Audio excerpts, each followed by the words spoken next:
स्वये भानुजो भानुवारा धियेला, तयाचे कुळी दीपको दिव्य झाला. हरी भक्ती लावून तारे समजता, नमस्कार माझा सद्गुरु एकनाथा. ओम नमो ज्ञानेश्वरा, ओम नमो ज्ञानेश्वरा. करुणा करा दयाला, करुणा करा दयाला. तुमचा अनुग्रह लाधलो आणि पावन झालो चराचरी, पावन झालो चराचरी. ओम नमो ज्ञानेश्वरा. करुणा करा दयाला, तुमचा अनुग्रह लाधलो पावन झालो चराचरी. मी कळा कुसरी काही नेणे, बोलतो वचन भाविका. ऐका जनार्दनी तुमचा दास, त्याची आस पुरवावी.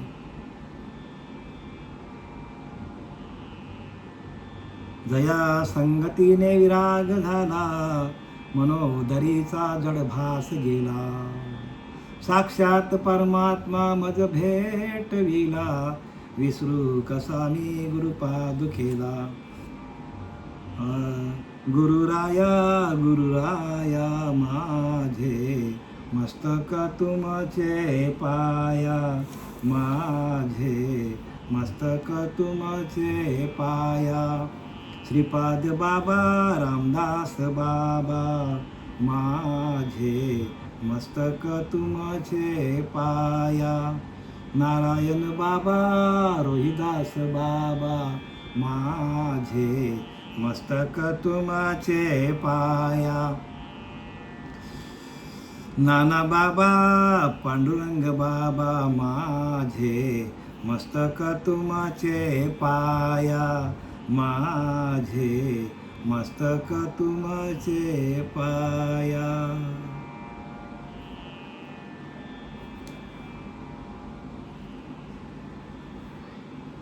एकनाथी भागवत अध्याय 23वा आणि आपला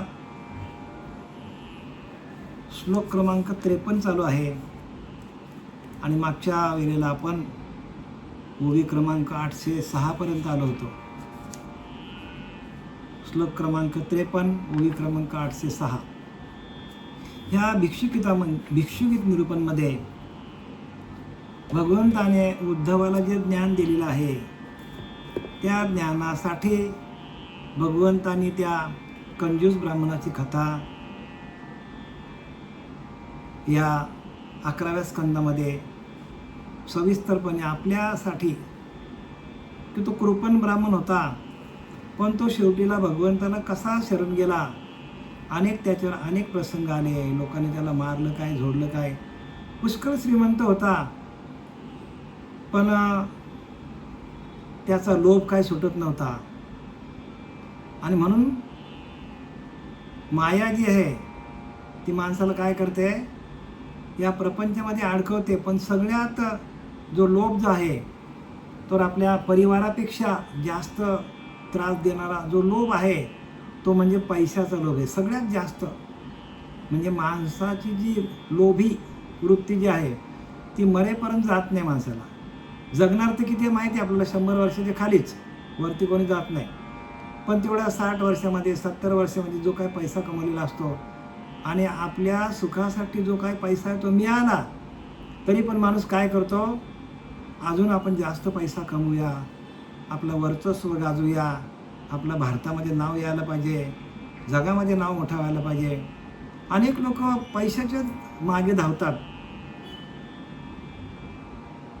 आणि म्हणून हा भिक्षुगीत आहे, याला काय केलं, हा पण पैशाचा खूप लोभी होता, फार चिंगू माणूस होता. हा वर्षश्राद्ध पण घालत नव्हता वडिलांचं. विचार करा किती, म्हणजे वर्षश्राद्धाला काय धनधान्य लागेल ते पण खर्च करायला तयार नव्हता. पण करोड रुपयाचा धनी होता त्यावेळेला. पण त्याने फक्त पैसा एक पैसा आणि पैसा दोन्ही पैसाच, बाकी कोणालाच इज्जत दिली नाही. लोभी म्हणजे. आणि ह्या लोभाच्या वृत्तीमुळे त्याच्यावर अनेक संकट आली. त्याला त्याची बायको, मुलं सगळे सोडून गेले हो. समाज थुंकारा लागला. आणि ज्या वेळेला त्याच्यावर अशी संपूर्ण घरदार त्याचं उद्ध्वस्त झालं, आणि त्याच्या मनालाच एवढा त्रास झाला. आणि म्हणून त्यांनी लिहिलं आहे की मला त्या आत्म्याने त्रास दिलेला नाही, देवतांनी त्रास दिलेला नाही, बरं का. आणि ग्रहांनी पण त्रास दिला नाही, त्यांनीच लिहिले बरं काय. मग त्रास मला कोणी दिला, तर माझ्या मनानेच मला त्रास दिला. म्हणून मन एवं मनुष्यानाम कारणबंध मोक्षाय बंधाय विषय संगे मुक्ताय निर्विषय स्मृतम. कुठलाच विषय तुमच्या मनाकडे पिंडामध्ये नसेल तर जो जेवढा वेळ तुमचा त्या भगवंताच्या चिंतनामध्ये किंवा त्या स्वरूपाशी एकरूपतेमध्ये, स्वरूप जिथं स्वरूप साक्षात्कार झाला माणसाला, तिथे कोणताच विषय नसतो. लक्षात घ्या, तिथे मन पण नसतो. अंतःकरणामध्ये 4 भाग पाडलेले, मन, बुद्धी, चित्त, हे सगळे गायब होतात आणि चैतन्यामध्ये माणूस जाऊन बसतो. चैतन्याची शोभा, चैतन्याचा पुतळा प्रगटला भूतला. म्हणजे चैतन्य नावाचा जो चैतन्याचा कैवल्याचा पुतळा प्रगटला भूतला, म्हणजे कैवल्य अवस्थेला माणूस जातो. आणि त्या ज्ञान कैवल्य अवस्थेमध्ये काहीच नाही तिथे, बरं का. आणि म्हणून त्याला ती अवस्था प्राप्त झाली. अनेक प्रकारचे संकट आले त्याच्यावर, लोक त्याची थट्टा मस्ती करायला लागली. श्रीमंत असताना भिकारी झाला, कपडे फाटलेले, सगळं वाट लागली त्याची. पूर्णपणे सगळंच गेलं, त्याचं काहीच राहिलं नाही. बायका नाही, पोरं नाही, घर नाही, भिकारी नाही, काय कशातच उरला नाही तो. पण त्यांनी सगळा विचार केला. बघा, आता आपण पण असाच प्रपंचामध्ये प्रत्येक माणूस विचार करतो, मला ग्रह त्रास देतात, मला ह्या देवाने त्रास दिला, मला ह्या देवाची नड आहे, मला त्या देवाची नड आहे. बघा, जड जीव आहेत मनुष्य. जे जड जीवाचा मनुष्य जो आहे तो काय करतो, मला ह्या देवाची नड आहे, मला त्या देवाची नड आहे, असंच करत बसतो. माझे ग्रहच खराब आहेत. पण नाथ बाबा ह्यांना सगळं खोडून टाकते ह्या मतांना. आणि नाथ बाबा सांगतात किंवा भगवंत सांगतो उद्धवाला, ही सगळी मतांचं खंडन करा. आणि तुमचा मनच काय आहे, तुमचा मनच तुम्हाला त्रास देतो. म्हणून मन करारे प्रसन्न सर्व सिद्धीचे कारण. मनच आपल्याला प्रसन्न ठेवायला सांगितलंय. मनाकडे सगळं गुह्य आहे. आणि म्हणून भगवंताने सांगितलं, तू म्हणे मीची करी. 9व्या अध्यायामध्ये शेवटच्या श्लोकामध्ये भगवंत अर्जुनाला सांगतो, तू म्हणे हे मीची करी आणि माझी या भजनी प्रेम धरी. उपाय सांगितलं हो भगवंताने, उपाय सांगितला अर्जुनाला गीतेमध्ये. उपाय बरं का, हा उपाय आहे.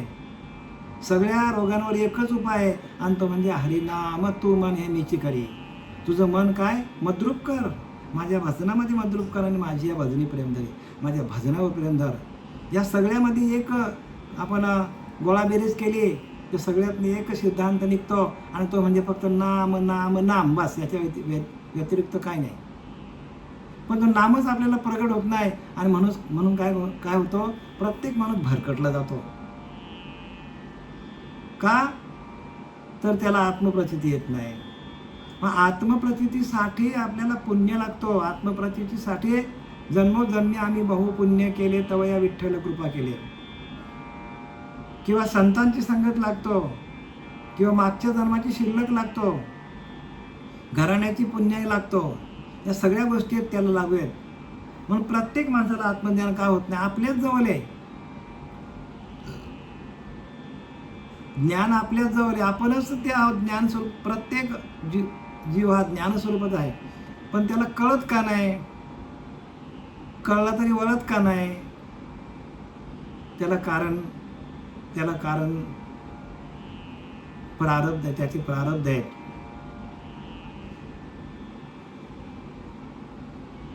त्याची संगत आहे, त्याचं नामस्मरण आहे, त्याचे आचार आहेत, त्याचे विचार आहेत. सगळे त्या या गोष्टीला कारणीभूत आहेत. म्हणून प्रत्येकाने काय करा, भगवंताचं नामस्मरण सातत्याने घ्या, मनालाच रामरूप करा. आणि मन एकदा रामरूप झालं, मन एकदा भजनामध्ये लागलं. तू म्हणे नीची करी माझी या भजनी प्रेमधरी आणि सर्वत्र नमस्कारी माझे का ते सगळीकडे मीच भरलेला आहे. मग तुम्हाला ग्रहांचा संबंध नाही, तुम्हाला देवतांचा त्रास नाही, मग तुम्हाला आत्मा तर त्रास देतच नाही, कारण आत्मा एकच आहे. त्रास देणारा दुसरा कोणतरी पाहिजे ना. आणि तुम्ही जेव्हा एकटे व्हाल, एकांतात जाल, एखाद्या भगवंतासारखे व्हाल, देवासारखे व्हाल, तेव्हा तुम्हाला कुठलाच त्रास नाही. म्हणून आपला तो एक देव करून घ्यावा, नाही का. एक आहे तो, आपण पण एकच व्हायला पाहिजे. आपण अनेकांकडे जातो, ह्या देवाची पूजा कर, त्या देवाची पूजा कर, ह्या तीर्थाला जा, त्या तीर्थाला जा, पण आपल्याला कळत नाही की देव एकच आहे. आणि त्या एकाकडे जाण्यासाठी पुण्य लागतो आपल्याला. आता आपण बोलूया या एकनाथी भागवत अध्याय 23 आणि श्लोक क्रमांक 53, ओवी क्रमांक 806. परमात्मा एकला एक, एकपणाचे नि तो अनेक, जेथ विजातीय नाही देख, मा सुख दुःख कोणाचे. परमात्मा एकला एकच आहे, एकटाच आहे. तो एकलाच सर्वा घटी, करी भिन्न भिन्न राहते. कुत्र्यामध्ये कुत्र्यासारखा, मांजरामध्ये मांजरासारखा, उंदरामध्ये उंदरासारखा. सकल सृष्टीच्या गोष्टी किती म्हणून सांगावे. ऐसा जो गुप्तेश्वर, त्यास म्हणावा ईश्वर. सकल नि चराचर जयाचे नि चालती. सगळं चराचर सृष्टी त्याच्या सामर्थ्यावर चालतो.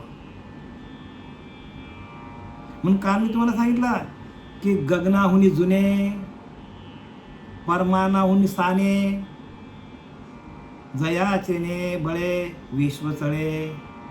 त्याच्या शक्तीने संपूर्ण विश्व चालतो. तो गगनाहुनी जुने, गगनापेक्षा जुना आहे. गगन पण नव्हता. परमानाहुनी साने म्हणजे तुकाराम महाराज म्हणतात की नाही, अनुरनु या थोकडा, तुका आकाशा एवढा. एवढा तो सूक्ष्म आहे. आणि त्या सूक्ष्माकडे जाण्यासाठी भक्ती पाहिजे हो. आणि ती भक्ती आपल्याला श्री गुरु आपल्याला शिकवतात. आणि म्हणून नामदेवरायांना जेव्हा आत्मसाक्षात्कार झाला, विसोबा खेचराकडे गेल्यानंतर, तेव्हा नामदेवरायांच्या मुखातून सहज शब्द बाहेर पडले. काय शब्द बाहेर पडले? माझी वस्तू दाविली मज, श्री गुरुनायकी पूर्ण कृपा केली, निज वस्तू दाविली माझी मज. काय सांगितलंय बघा.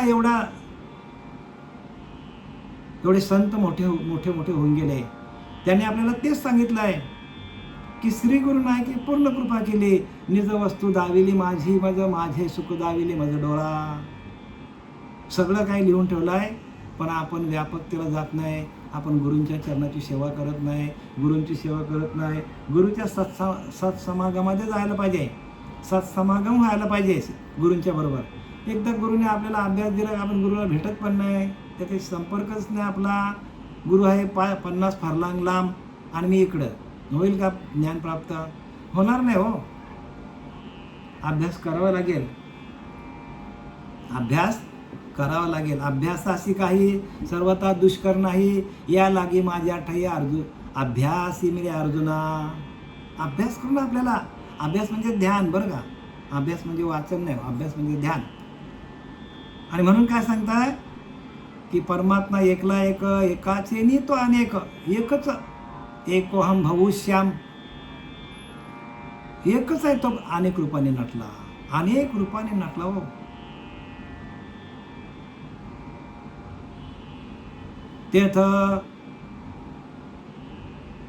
तेथ विजातीय नाही देख, मा सुख दुःख कोणाचे. आता दुसरं नाहीच तर एकटाच येतो. तर सुख दुःख भोगण्यासाठी कोणतरी वेगळा पाहिजे ना. आता आपल्याला सुख दुःख काय होतं? देहबुद्धी वेगळी आपल्याकडे, आत्मबुद्धी वेगळी आहे.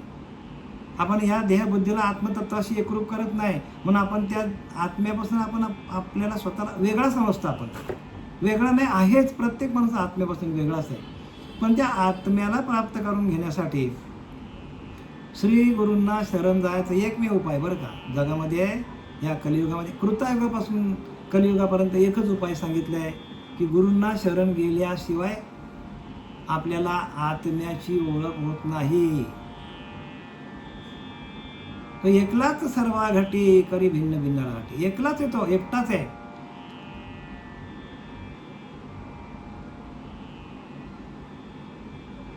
तो अंतरात्मा सकळांचा, देवदानव मानवांचा, सत्वार खाली सत्वार वाणीचा प्रवर्तक हो. बघा काय सांगतात, सगळ्यांचा अंतरात्मा आहे तो. चार खाणी म्हणजे अंडज स्वेदज जारज उद्भेद, आणि चार वाणी तोच चालवतो. परा पश्चंती मध्यमा वैखरी. तो अंतरात्मा सगळ्यांचा, देव दानव मानव, देवांना दानवांना मानव एकच चालवतो, सगळ्यांना एकच चालवतो. मग तो एकटाच आहे हो, पण करी भिन्न भिन्न राहते. तो आपल्याला आपल्या आतमध्ये आहे, एकटाच आहे तो.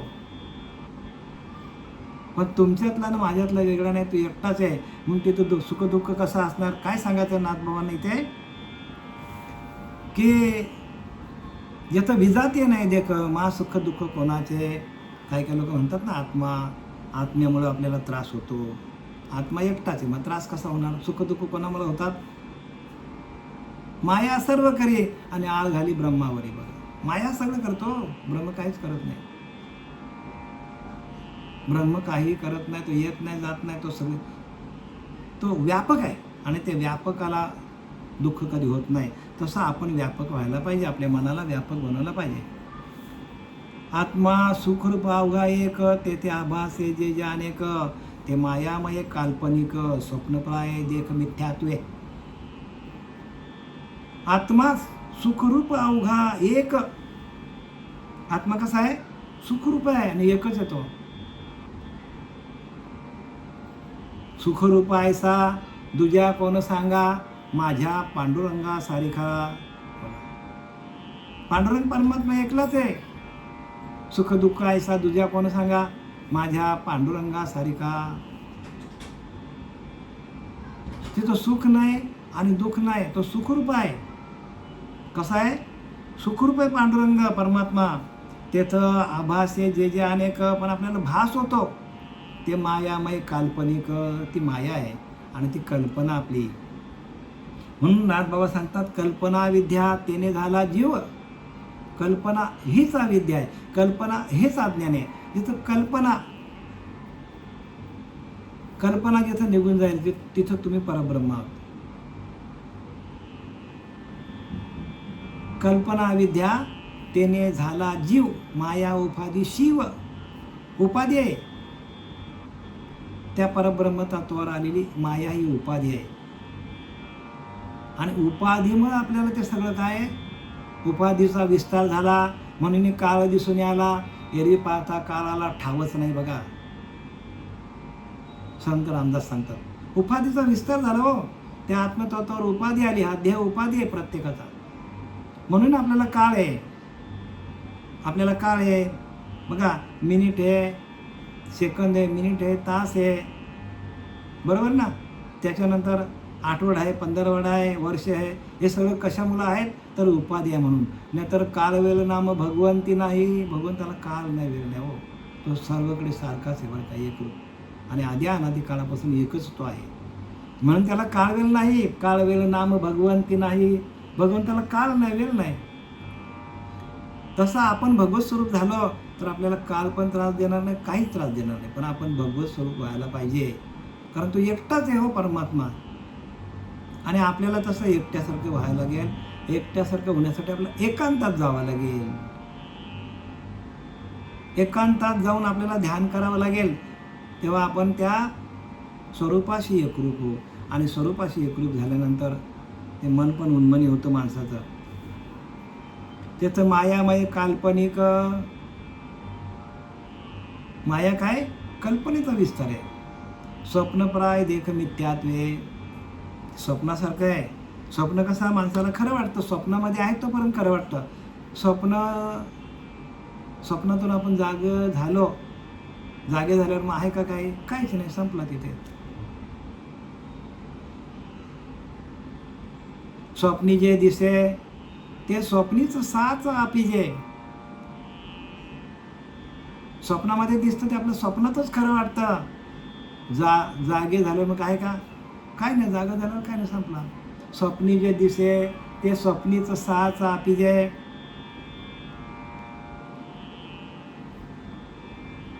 चेईल्यावर मग काहीच नाही हो. चेईल्यावर म्हणजे जागा झाल्यावर काय नाही, संपलं. तसं हे माया काय आहे, माया सांगतो, माया खोटी सांगतो, कल्पनेचं आहे. एकदा का तुम्ही त्या स्वरूपाच्या ठिकाणी एकरूप झाले, आपल्याकडे अज्ञान जोपर्यंत आपल्याकडे कल्पना आहे, कल्पनेच्या देवांची पूजा करतो आपण, आपल्याकडे काय कल्पना वाढतच चालली आहे. आणि ती कल्पना आपली जाण्यासाठी आपल्याला स्वरूपाची अनुभूती, स्वरूपाची प्राप्ती, सकळ देहा सकळ दुःखाची निवृत्ती आणि परमानंदाची प्राप्ती किंवा स्वरूपाची प्राप्ती. सकळ दुःखाची निवृत्ती आणि स्वरूपाची प्राप्ती किंवा परमानंदाची प्राप्ती. स्वरूप कसं आहे, आनंद स्वरूप आहे. आणि ते आनंद स्वरूपाला गेल्यानंतर माणूस कशाला मागेल विषयांकडं, कारण तिथे सुखच येते. म्हणून सुखरूप ऐसा दुजा कोण सांगा, माझ्या पांडुरंगा सारिका. म्हणून पांडुरंग परमात्मा कसा आहे, सुखरूप आहे.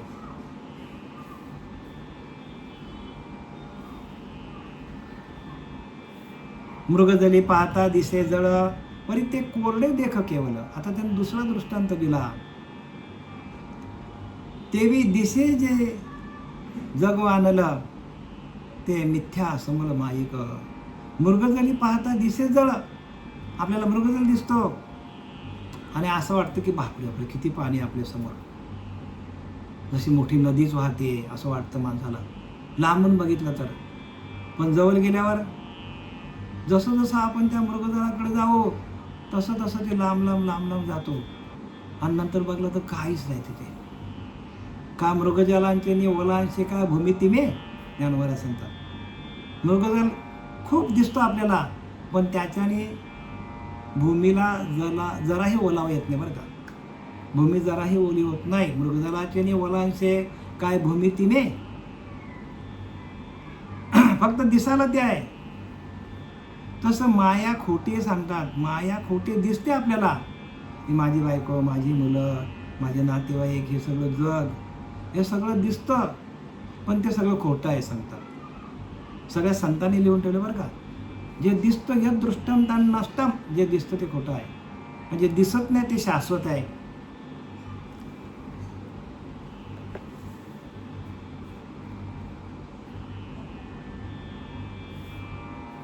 मृगजल पाहता दिसे जळ, बघा सगळीकडे जळच दिसतो. परी ते कोरडे देख केवलं, परंतु तो कोरडाच आहे. बघायला गेलं जसं आपण जसं जाऊ आपल्याला वाटतं की 50 किंवा 100 फुटावर आपल्याला असं वाटतं अरे बापरे मृगजल भरपूर आहे. आपण धावत गेलो तर तिथं काय नाही, जागा कोरडीच आहे. अजून पुढे धावलो 200 मीटरवर कोरच आहे. अजून पुढे धावलो 400 मीटरवर कोरच आहे, काय नाही तिथे. तसं हे जग जे दिसतं हे जग झाल्याची नाही सांगतात संत.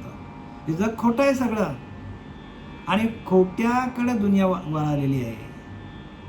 कारण ती दिव्य दृष्टी त्यांच्याकडे नाही आहे. आणि ते दिव्य दृष्टी प्राप्त करण्यासाठी जेवढे संत आले ते संत भगवंताला शरण गेले. कोणाला शरण गेले? श्रीगुरूंना शरण गेले.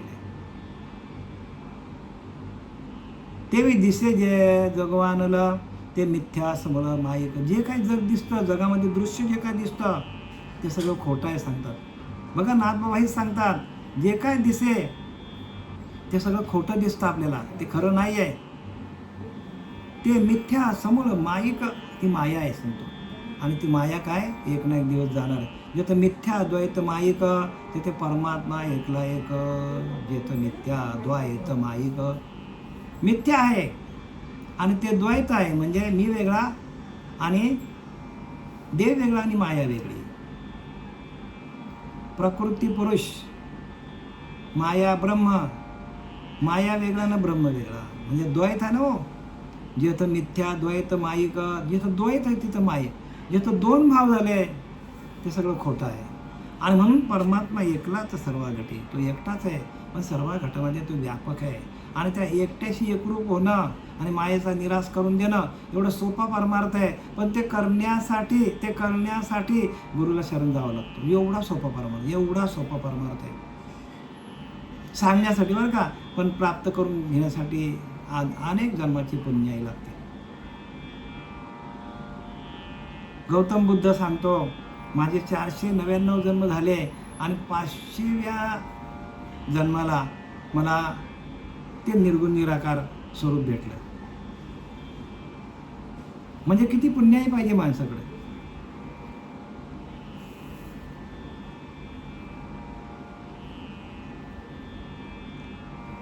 जिथं मिथ्या द्वैत मायिक तेथे परमात्मा एकला एक.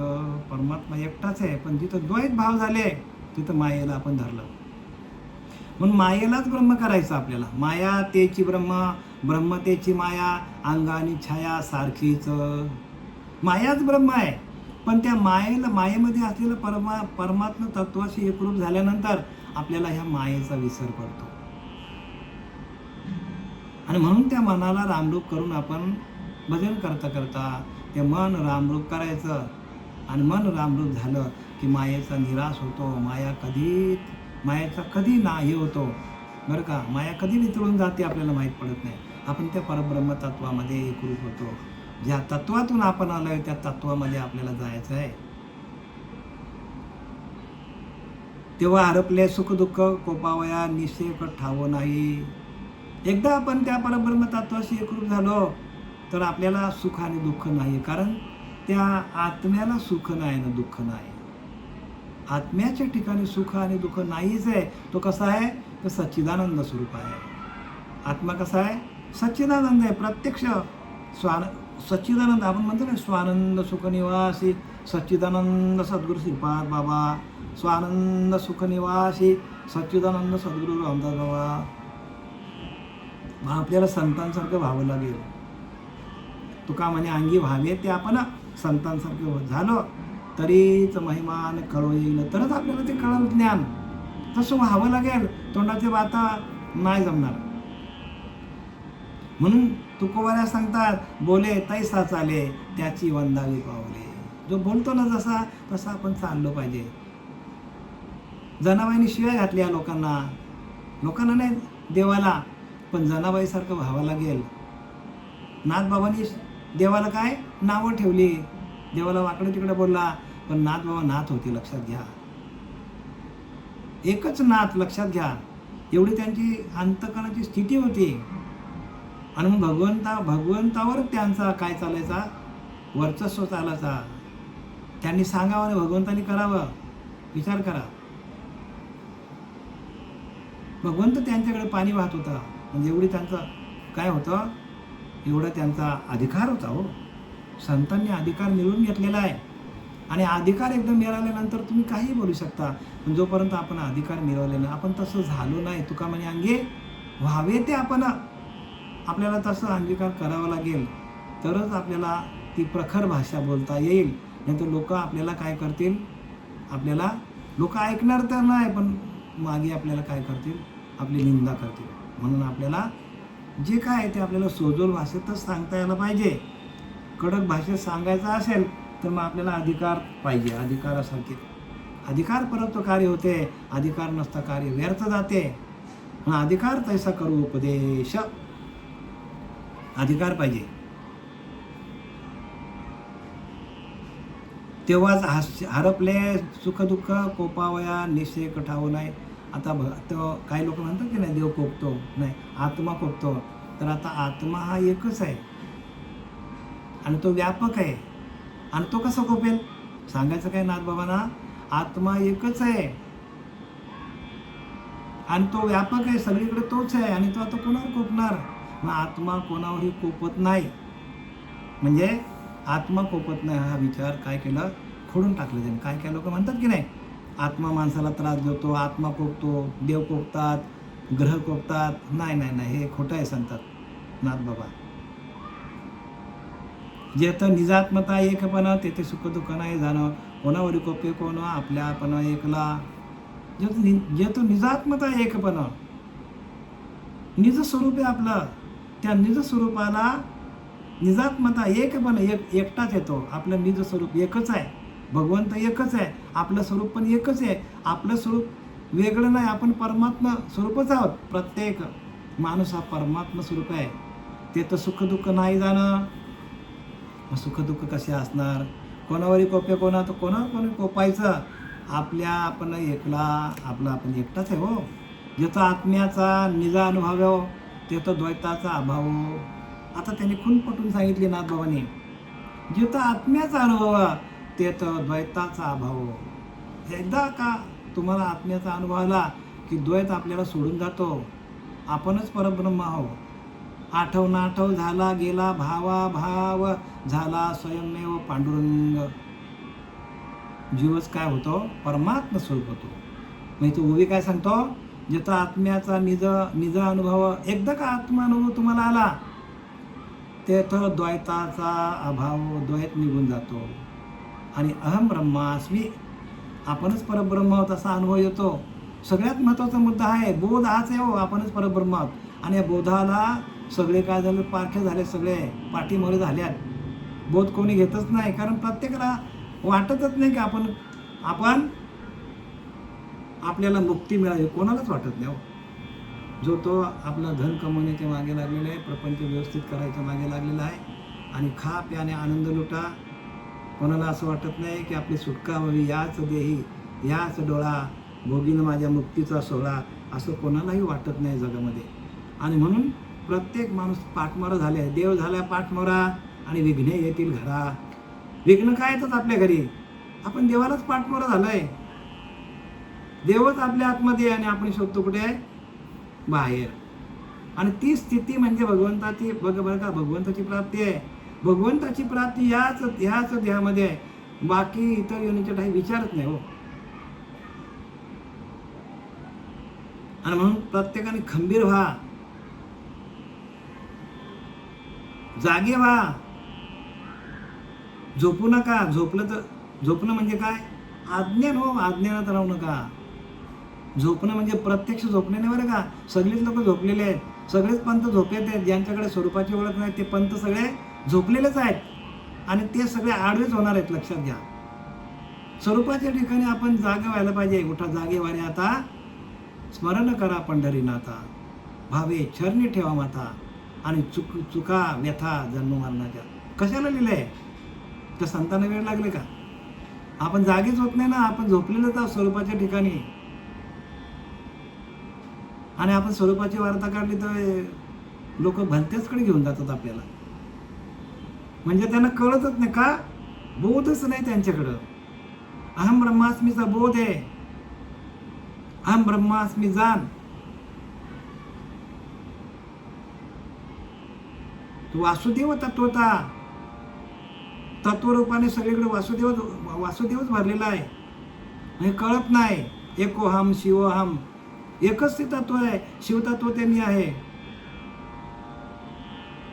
म्हणून वसुधैव कुटुंबकम, वसुधैव कुटुंबकम म्हणजे आपण सर्व त्या वसुदेवाच्या कुटुंबातले आहोत. म्हणून पंथ फार महत्वाचा आहे. ही जी आदी अनादी काळापासून आलेली संप्रदाय पद्धत आहे, त्या आदी अनादी काळ संप्रदायापर्यंत आपण जायला पाहिजे.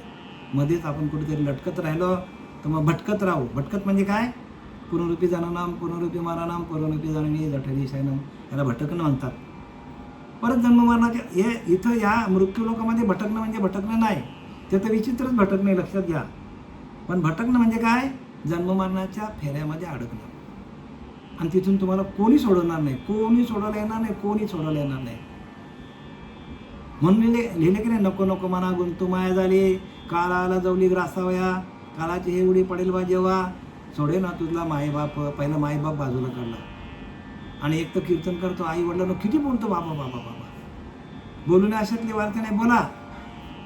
पण पुढे सांगा ना काय लिहिलंय. सोडू ना तुझला मायबाप. अरे मायबाप तुला सोडवणार नाही.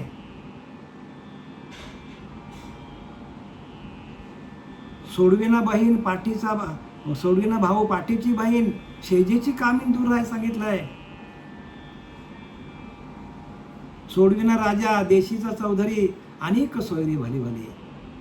मग तुका म्हणे सोडविना एका चक्रपाणी वाचून. या चक्रपाणी म्हणजे काय? चक्रपाणी म्हणजे परमात्मा. तो कसा आहे? चक्रपाणी म्हणजे जे आपले सगळे चक्र आहेत, मूलाधार, स्वाधिष्ठान, मणिपूर, अनाथ, विशुद्धी, आज्ञा चक्र, बरोबर, हे सप्तचक्र भेदन करून आपल्याला त्या निज स्वरूपाशी आपल्याला ओळख घ्यावं लागेल. निज स्वरूपाशी एकरूप व्हावं लागेल. ओळख नाही, व त्या निज स्वरूपाशी आपल्याला एकरूप व्हावं लागेल. सप्तचक्र भेद महाद्वार ओलांडावे, मग देवदर्शन घ्यावे. सगळं संतांनी लिहिले बरं का, पण आपल्याला ते कळत नाही. का कळत नाही? आपली स्थिती तशी नाही आहे. आपल्याकडे ते नाम नाही, आपल्याकडे बोध नाही, आणि म्हणून आपली ही फसगत आहे. आणि म्हणून समर्थ सांगतात, एक ते तोडीचे निवडिले, पोहतची उगमाकडे गेले, उगम दर्शन जाता तीर्थरूप झाले. तीर्थरूप सच्चिदानंद सद्गुरू श्रीपाद बाबा, तीर्थरूप सच्चिदानंद सद्गुरू रामदास बाबा हे तीर्थरूप झाले.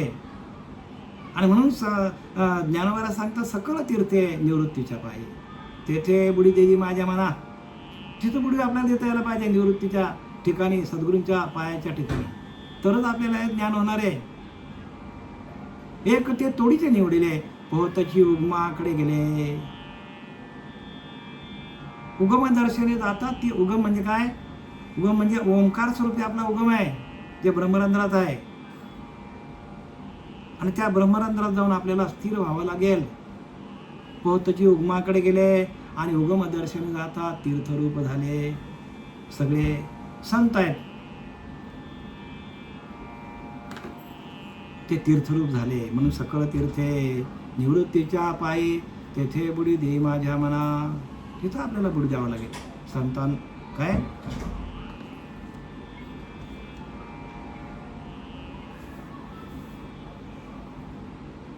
जे निजात्मता एकपणा, तेथं सुखे दुःख नाही जाणं. कोणावरी कोपेपण आपल्या आपण एकला. जेथ आत्म्याचा निजानुभव, तेथं द्वैताचा अभाव, द्वैत निघून जातो. आत्म्याचं दर्शन झाल्यानंतर आपलं द्वैत निघून जातो. आत्म्याचं दर्शन झाल्या आपला द्वैत भाव निघून जातो. नाहीतर माणूस सोमवार देव बदलवतो, मंगळवारी बदलवतो, गुरुवारी, सगळ्या वारांना, प्रत्येक वाराला एक एक देव करत बसतो. ज्या वेळेला आपल्याला आत्मस्वरूपाची भेट होतो, आत्मा हाच आपला परमात्मा आहे, तेव्हा सगळ्या गोष्टींचा खंडन होतं. म्हणून ज्ञानोबा सांगतात, ज्याने भ्रांतीपासून हिरतले, गुरुवाक्य मनात धुतले, आत्मस्वरूपी घातले हरून या. लिहिले की नाही? भ्रांतीपासून हिरतले, सगळ्या प्रकारची भ्रांत आपली निघून जातो. भ्रांती आपल्याकडे, प्रत्येक जीवाकडे भ्रांती आहे. आणि ती भ्रांती काढून घ्यायची असेल तर आपल्याला गुरुनी दिलेला जो बोध आहे, त्या बोधावरती आपण आरूढ व्हायला पाहिजे. सुख दुःख झाला वावो, कोपाशी ठावो असेना. आपण एकरूप झालो, आपण आत्मस्वरूपाशी एकरूप झालो, आपण तादात्म्य पावलो त्या ओंकार स्वरूपाशी, तर आपला द्वैत भाव निघून जातो. आणि द्वैत भाव निघून झाल्यानंतर मग नाथ बाबा सांगतात की आता सुख दुःख कोणाला होणार?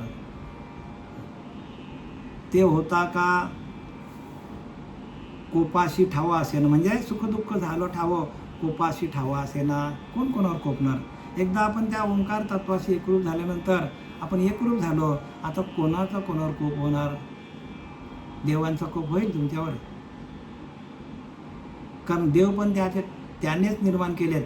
त्या ओंकार स्वरूपामधूनच ते प्रगट झालेले आहेत. ब्रह्मा म्हणजे आपल्या ग्रहांना पण तीच शक्ती चालवते, ओंकार स्वरूप.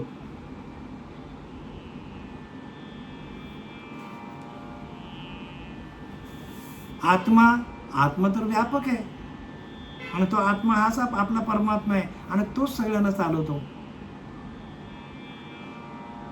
मग आता कोणाला तुम्ही दोष देणार? आपल्याला आपला जो भ्रम झालेला आहे लोकांचा, की आपल्याला ग्रह त्रास देतात, आपल्याला आत्मा त्रास देतो, आपल्याला देवता त्रास देतात, तर आपल्याला हे कोणीही त्रास देत नाही, आपलं मनच आपल्याला त्रास देतो. असं यातून नाथबाबांना सांगायचं बरं का.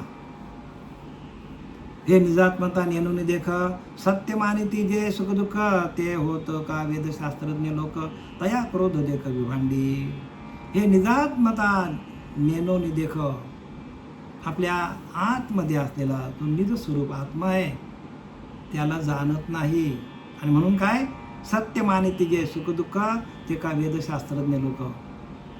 ज्यांनी वेदांचा अभ्यास केला, ज्यांनी शास्त्राचा अभ्यास केला, त्यांचं कामच नाही इथे. कारण निजात्मता, निज स्वरूपाशी एकरूप होणं, त्या निज स्वरूपाचं चिंतन करता करता त्या भजनानंदामध्ये गेल्यानंतर आपल्याला द्वैत निघून जातो. शास्त्र वाचून जात नाही, लक्षात घ्या. सगळे शास्त्र वाचले तरी ते ज्ञान प्राप्त होत नाही, तरी आपला द्वैत भाव जात नाही. उलटा माणसाकडे काय होतो, शास्त्रांच्या अभ्यासाचा अहंकार येतो माणसाला. म्हणून अहंकारधारी सोहमपणा लिहिले की नाही. अहंकार जाण्यासाठी आपल्याला त्या सोहम तत्वाशी एकरूप व्हावं लागेल, तरच आपला काय होईल, आपल्या शंका कुशंका द्वैत निरसन हे सगळं जाईल. आपल्याला द्वैत भाव निघून जाईल. द्वैत भाव निघून जाण्यासाठी परमार्थ आहे. परमार्थ सांगण्यासाठी नाही, वाचण्यासाठी नाही, ऐकण्यासाठी नाही. परमार्थ द्वैत भाव निघण्यासाठी निघून गेला पाहिजे. देहबुद्धी जायला पाहिजे. आणि म्हणून देहबुद्धीच्या नरा थोर चिंतेचा आडदरा. देहबुद्धी ज्याच्याकडे आहे त्याला चिंता लागलेली असते. हे करू का ते करू, असं करू का तसं करू. काही व्याधी लागली, काही प्रसंग आले तर माणूस सैरा बहिरा होतो. का, देहबुद्धीच्या नरा थोर चिंतेचा आडदरा. संकल्प विकल्पाचा मारा, देहबुद्धी अनिवार्य. त्याच्याकडे संकल्प विकल्प चालू होतात आणि संकल्प विकल्प गेले की आपणच परमात्मा स्वरूप आहोत. तुका म्हणे मन मुरे, मग जे उरे ते तुझं स्वरूप, ते आपलं स्वरूप आहे. सोपा आहे बरं का, परमार्थ तसा सोपा आहे, खूप सोपा आहे. पण ते आपण गुरुच्या सान्निध्यामध्ये बसून समजून घेतलं पाहिजे. आपण थांबतच नाही एका जागेवर. स्थिर व्हा ना जरा, एका जागेवर बसा, स्थिर व्हा, विचार करा. विचार करा हो.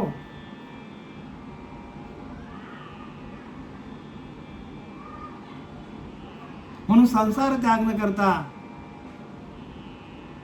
प्रपंच उपाधी न सांडिता, जन्मामध्ये सार्थकता एका विचाराची होय. बघा काय सांगितलं, एक विचार केला तर काहीच सांडावं लागत नाही, काही मांडावं लागत नाही. विचार करा. विचारांचा परमार्थ आहे. आणि तेच विचार आपण काय करतो, प्रपंचामध्ये आपण काय करतो, संपूर्ण विचार खर्च करतो ना आपलं डोकं खराब करून घेतो. पण आपण आत्मता, आपणच परब्रह्म हा विचार कोणीच करत नाही. म्हणून श्रीपाद बाबा म्हणायचे नाही, म्हणतात आता, सांगतात. श्रीपाद बाबा सांगतात, हे म्हणायचे नाही बरं का. श्रीपाद बाबा आता जिवंत आहेत, म्हणजे आपल्या समोरच आहेत. ते आपल्यातच आहेत, लक्षात घ्या. म्हणत होते, सांगत होते, म्हणायचं नाही कधी. श्रीपाद बाबा सांगतात, चांगला विचार केला तर, चांगला विचार करा तरच हे परमार्थ आपल्याला कळेल, नाही तर कळणार नाही शेवटपर्यंत. हे निजात्मता नेणून देख, सत्य मानिती जे सुखदुःख, ते होतं का वेदशास्त्रज्ञ लोक, तया क्रोध ते एक भिवंडी विभांडी. म्हणजे ज्यांना आत्मस्वरूपाची ओळख नाही, जे शास्त्रज्ञ आहेत, ते वेदज्ञ आहेत, जे पांडित्य मिळवलेलं आहे, त्यांना काय होतं तर तया क्रोध देख विभांडी. आणि त्यांचा राग काय करतो, भंडावून सोडतो माणसाला. राग, ह्याच्यावर रागव, त्याच्यावर रागव, ह्याच्यावर ताव काढ, त्याच्यावर ताव काढ, ह्याच्यावर खेकस. कारण ते शास्त्रज्ञ आहेत, पंडित आहेत. आणि म्हणून तुकोबाने सांगतात, होय का पंडित शहाणा, अनेक नाही माझ्या मना, जाणे भक्तीचा जीवाला तोच दैवाचा पुतळा. नामरूपी जडले ज्याचे चित्त, त्याचा दास मी अंकित. बघा, चित्तामध्ये जायला पाहिजे. होय का पंडित शहाणा, अनेक ने माझ्या मना, जाणे भक्तीचा जीवाला, तोच दैवाचा पुतळा, नामरूपी जडले ज्याचे चित्तात, त्याचा दास मी अंकित. भगवंत म्हणतो मी त्याची जास्त भक्ती करेन. म्हणून पांडित्य मिळून काही फायदा नाही. जाणे भक्तीचा जिव्हाळा, म्हणजे भक्ती असली पाहिजे, जिव्हाळ्याची भक्ती असली पाहिजे, निज स्वरूपाची ओळख पाहिजे. स्वरूपाचं भजन कसं करायचं, स्वरूप साक्षात्कार झाल्यानंतर सगळ्या गोष्टी आपल्या बाजूला होतात, आपला अज्ञान बाजूला होतो. जसं एखाद्या लोखंडाला परिसाचा स्पर्श झाला की त्याचा काय होतं, सोनं होऊन जातं, तसं आपल्या जीवाचं सोनं होतं. निजात्मता वाढते, आपल्या आत्मसुख वाढतो, आत्मानंद वाढतो, आत्मसुखाची गोडी वाढते, परमानंद वाढतो, अनुभव वाढतात माणसाचे. मनुष्य एकरूप होतो भगवंताशी, एकात्मता वाढते, निजात्मता वाढते, आनंद स्वरूप अवस्था होतो. ज्याशी सर्वभूती निजात्मता, ते तो कोण कोणा दुःखदाता, कोण कोणावरी कोपता, निजात्मता एकली. ज्याशी सर्वभूती निजात्मता, प्रत्येक या भूमंडलातल्या प्रत्येक जीवावर माणूस प्रेम करतो, प्रत्येक जीवावर का.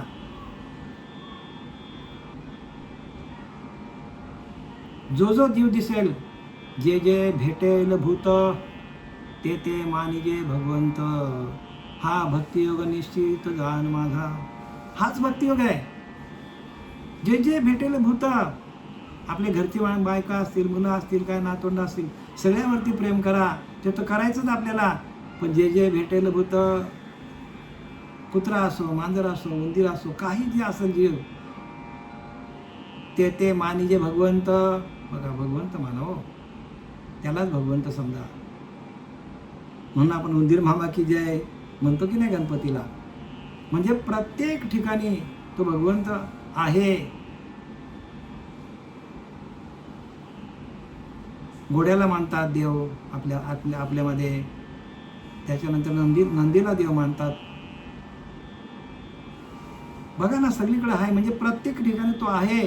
आपल्याला त्यांनी संतांनी आपल्याला ओळख करून दिलेली आहे की सर्व घटीराम देहादेही एकच आहे. पण एकाची ओळख घेण्यासाठी आपल्याला एक रूप व्हावं लागेल. म्हणजे आपल्या निज स्वरूपाला, आपण निज स्वरूपाशी एकरूप झाल्यानंतर ती अनुभूती येते. अशी अनुभूती येत नाही, पूजा अर्चा करून ती अनुभूती येत नाही. म्हणजे ज्यांना आत्मसाक्षात्कार झालेला नाही आणि ज्यांच्या गळ्यात माला आहे आणि ज्यांना आत्मसाक्षात्कार झाला नाही, त्यांनी लवकरात लवकर आत्मसाक्षात्काराच्या दिशेला लागा बरं का. कारण आपल्याला माल त्यासाठीच आहे. माल का घालायचे, तर आपण या देहावरती तुळशी पात्र ठेवलं. तुळशी पात्र ठेवल्यानंतर आपल्याला त्या स्वरूपाची ओळख, आपल्याला स्वरूपाशी एकरूप होता यायला पाहिजे. आणि ते सगळ्यात महत्त्वाचा मुद्दा आहे. आणि तिकडे आपली वाटचाल असली पाहिजे. वाटचाल कशी आहे, तर मुळाधार ते ब्रह्मरंध्र. लक्षात घ्या. म्हणून उलट प्राण्या फिरवते खाशी, भरला पूर मायेचा लोंढा वाहून जाशी, मुक्ताई म्हणते. उलट म्हणजे मुळाधार ते ब्रह्मरंध्र अशी धाव असली पाहिजे. उफराटे नाम म्हणता वाचे, पर्वत फुटले पापाचे, ध्वज उभारले पुण्याचे, ब्रह्मांडावरती उफराटे नामासाठी वाल्मिक तरला उठावटी, भविष्यवादला शतकोटी, चरित्र रघुनाथाचे. हे उफराटे नामाची किमया आहे आणि ती किमया आपल्याला जमली पाहिजे. आणि त्यासाठी गुरुला शरण जाऊन गुरुकडनं सगळा अभ्यास शिकून घ्यायला पाहिजे. गुरुच्या सान्निध्यात राहून आपण सातत्याने चिंतन करता, ध्यान करता या सगळ्या प्रक्रिया आहेत, त्या प्रक्रिया शिकून घ्यायला पाहिजे. नाही तर गुरु हा आपला 50 फरलांग लांब, 100 मैल लांब, आणि आपण इथं ते होणार नाही बरं का. पण गुरुने दिलेल्या वचनाला आपण आरूढ झालो, सातत्याने आत्मचिंतन केलं, सातत्याने ग्रंथांचं वाचन केलं, सातत्याने जसा आपला गुलाबजाम आहे तो जोपर्यंत पाकात आहे तोपर्यंत तो व्यवस्थित आहे. पाकातून बाहेर काढलं की त्याला तडे जातात, काही दिवसांनी खराब होतो. तसं आपण त्या भजनामध्ये आपण असलो तर आपल्याला माया आपल्याला त्रास देणार नाही, आपल्याला कोणीच त्रास देणार नाही. पण आपण त्या हरिनामाच्या पाकामध्ये आपण नामामृत आपण सेवन करायला पाहिजे. आणि ती सेवन करण्याची जी पद्धत आहे ते आपण आपले सच्चिदानंद सद्गुरू श्रीपाद बाबा, रामदास बाबा, नारायण बाबा, नाना बाबा, पांडुरंग देवीकर बाबा, हे सगळे आपले जे आपल्या आनंद संप्रदाय मालिकेतील जेवढे जेवढे आपले सत्पुरुष आहेत, ह्या विभूती आहेत आणि त्या विभूतींनी आपल्याला हे सगळं ज्ञान दिलेलं आहे. त्या ज्ञानाकडे आपण सातत्याने लक्ष घालायला पाहिजे. ज्यासी सर्वभूती निजात्मता, तेथे कोण कोणा दुःखदाता, कोण कोणावर एकोपता, निजात्मता एकली, आत्मा सुख दुःखाचा दाता, यापरी नवे गा तत्वता, आपणा व्यथा, मूर्खही सर्व न देती, येथिलेनी चौथी मते, ग्रह मानवे दुःख दाते, तेही न घडे गा येथे, एक निश्चित सांगेन. आता पुढे सांगतात, आत्मा सुख दुःखाला कारणीभूत नाही आहे मनुष्याच्या. मग आता सांगतात की ग्रह, आता पुढे आपल्याला पुढचा निरूपण आपल्याला आपले नाथ बाबा विस्तृतपणे सांगणार आहेत आणि त्याचं निरूपण आपल्याला पुढच्या वेळेला आपण घेऊया. झालेली सेवा आपले सच्चिदानंद सद्गुरू श्रीपाद बाबा, रामदास बाबा, नारायण बाबा, रोहिदास बाबा, नाना बाबा, पांडुरंग देवेकर बाबा यांच्या चरणी समर्पित करत आहे. कुंडलिकावर हरी विठ्ठल श्री ज्ञानदेव तुकाराम, पंढरीनाथ भगवान की जय. माऊली ज्ञानेश्वर जगद्गुरु जगद्वंदे तुकाराम महाराज की शांती.